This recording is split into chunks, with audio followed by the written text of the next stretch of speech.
offensively, we talked about moving the basketball and not allowing it to stick on one side as much. And when you're scoring, this is a high-scoring game for a WBA game, in regulation in particular, and offense is smoke and mirrors. And when the ball is going in as easily as it was for us, you can think that you're going to win by outscoring your opponent. And we never really took that next step of like committing to getting consecutive and successive defensive stops. And we tried though, and I don't think it was because they didn't want to, just couldn't quite do it.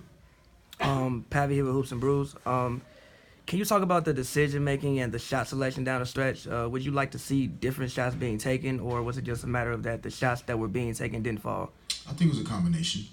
I think there were definitely opportunities to try and get better shot opportunities, but some, Chelsea had a good look, a couple good looks that she's made in recent games and that didn't go in.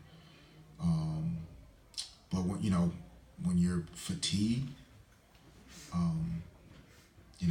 things don't happen as well for you. She had a great look at a three that, just kind of couldn't quite get it there. It was a little bit, hit the front rim a little bit. And one of my old assistant coaches, Tex Winter, God rest his soul, used to tell us that fatigue makes cowards of us all. And, you could just tell that the fatigue got the best of us, in particular on the defensive end. Like we weren't reacting the way we needed to in order to get stops. Mike Johnson, Culver City. Speaking of fatigue, I noticed you brought Chelsea in at about the 4.5-minute mark at the fourth quarter. Was fatigue a factor that you didn't bring her in sooner? Yeah, I mean, not that I felt like she was overly fatigued, but we, any plans of having success in the future, can't rely on throwing her out there for 34 minutes and her having to do everything in order for us to win a game. So on some level, we have to be able to trust that the people we put on the floor can go out and help us win basketball games.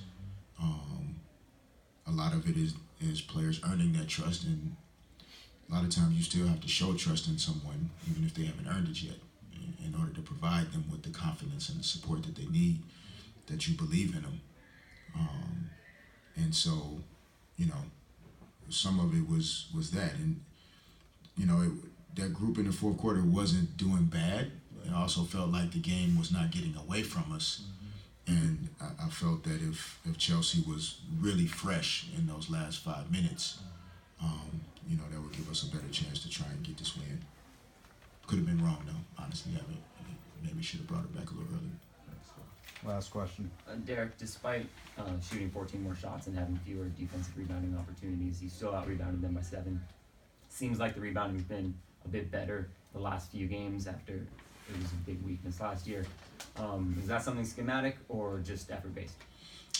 Both.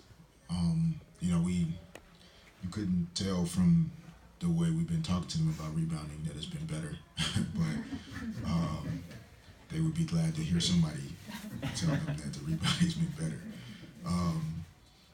Some of it is effort-based and some of it is schematic, in terms of really trying our best not to get into rotation, unnecessarily. Sometimes you have to rotate. That we probably should have rotated a little bit more tonight with the way Amanda Zarabi was shooting the basketball. But as much as possible, keeping bodies on bodies and protecting our paint, which is something we've done really well. But again, you have to give New York credit. Zarabi shot the basketball in a way that we haven't seen her do it before, and they won the game on to Washington. Thank you. Thank you.